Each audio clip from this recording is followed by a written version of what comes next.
John è un antipatico. Sì, è vero. Ciao a tutti! Ciao ragazzi. Welcome to Fly High, where you're gonna be flying high in language learning with me, Francesca. And me, James. And this is part 2 of the most untranslatable Italian words in English. Let's explore them together.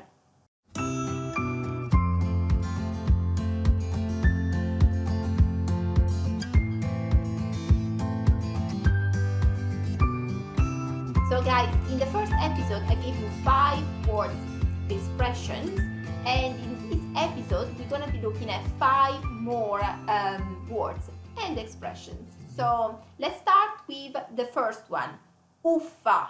I love Uffa. Uffa is my is a lifestyle for myself. Like uffa. And basically with uffa, what does it mean? Uffa is like a onomatopoeia in Italian, and it's just like, you know, when you say oof, like in English it could possibly be like that, right? Oof. But it sounds like a child saying it. Yes, sometimes it's a little bit childish at times, really. And it's a nice way of expressing something when you are like annoyed by something or irritated, or you want to just get off the frustration of your chest, and you just go uffa. And as well, it expresses impatience at times. It's all things in one, really, like in this little exclamation, really. And it's not just Fran does it, all Italians do, because I've heard other Italians going uffa, uffa, and I'm like, huh? Uffa. So let's have a look at a few examples. Fran, the weather's not very good today. Uffa. Or like this one, James is taking his time, like prepping, we have to go somewhere, and I go, uffa, ti muovi? So in this case, I'm saying, come on, gotta move on. Yeah. Second expression for today is che palle. Che palle is a way, like, translates literally in English as what balls. Okay, what balls. Yes. And maybe a little bit like more polite way of saying it would be che pizza. Che pizza, the same thing, what a pizza. Or che barba, what a beard. And they all mean the same. So, I'm bored. So it's more like, you're bored. You're definitely bored when you say che palle. And also can be translated as damn. Or that sucks. Or also what a load of...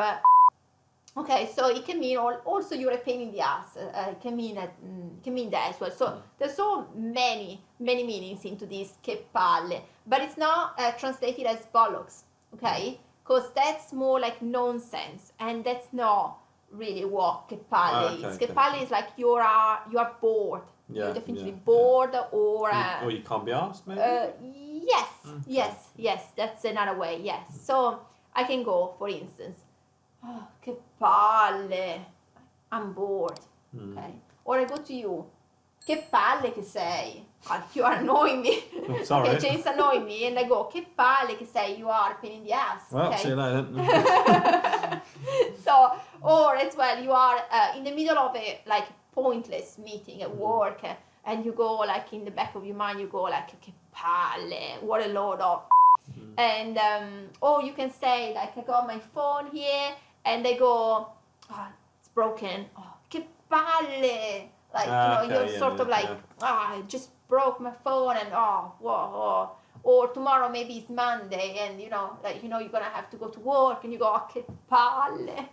And and you start getting emotional then, Yeah. Or your mom, maybe you are living at home with your parents, and your mom calls you, and you go, and she goes, Francesca, vieni ad aiutarmi in cucina. And you go, che palle, like you don't want to do it, okay? Or like James, let's say that we are like in the mountains, and we have to go up these mountains and walk all the way up. Yeah.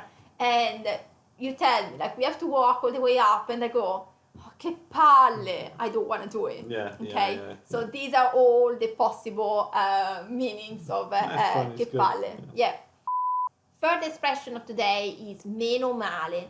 Meno male literally translates as less bad, but it roughly equals it's a good job that, or thank God, or it's good that, okay? So it can mean all of these. And if you think about it, sort of it expresses the relief that something actually went way better than it was originally expected. So it shows a little bit the outlook of Italians, that they're always thinking the worst's going to happen, and then they're pleasantly surprised when it's like, oh, actually it wasn't that bad. It went better than I expected.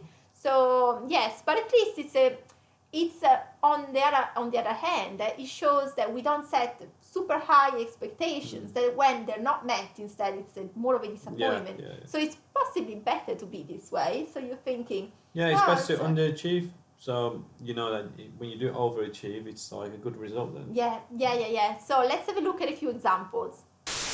Fran, I passed the test. Oh, meno male. Yeah.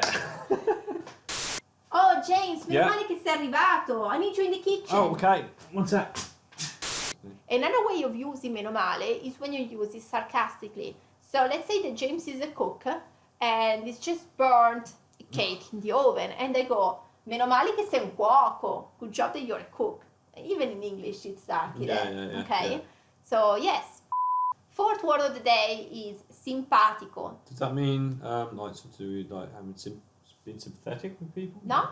Sympathetic is comprensivo in Italian. So it means, it's different, yes. It means like nice, pleasant. Or like, if you say simpatico of a guy, simpatica of a girl. So it's a person that is, pleasant, nice, that you say that you like the person.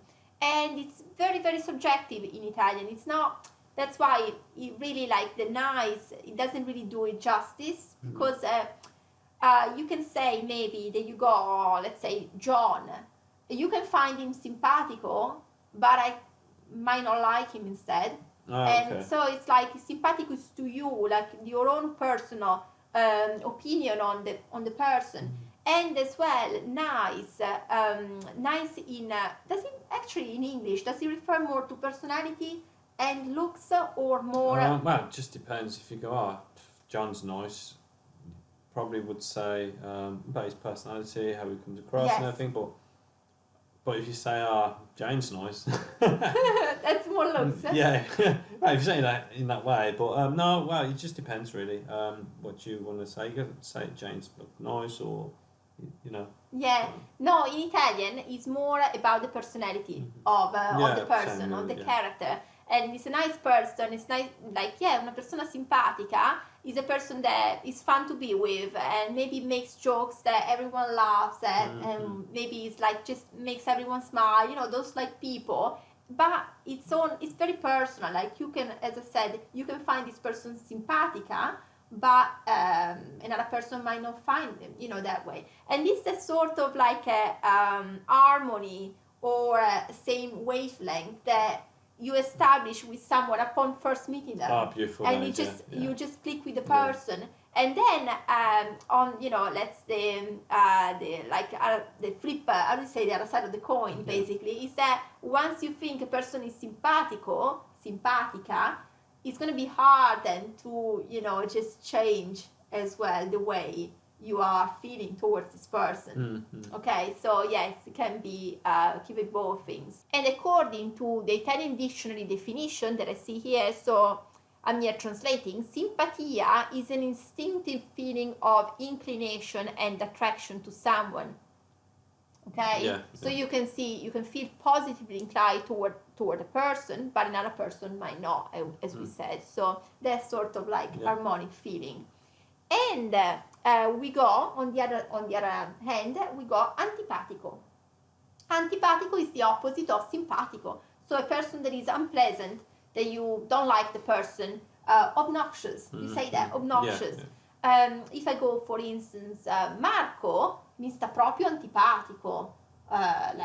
Don't really like him. I find him really unpleasant, you know, and We probably would say he's a bit of a prick. It's very personal. It's very personal. As I said, you could be antipatico to me, but to, you know, I don't know, someone else you might feel, oh, what very simpatico, molto simpatico, okay. So it's like, it's not potentially the best way to to establish relationships in a way, because as I said, it's hard than to change your opinion on someone. Once you establish that sort of sympathia or antipathia, it's like, how can you? But yeah, it's very hard to explain, I think, how we really mean this in Italian. But yeah, it's basically the contrary. It's the opposite of simpatico, antipatico. And yeah, it could translate as I don't like the person, I just find it unpleasant. Yeah. And yeah, so this was the end of this episode, and we see you guys in part 3, where we're going to be seeing 5 more words and expressions that are not translatable directly in English. So see you guys there then. Ciao ciao! Ciao ciao!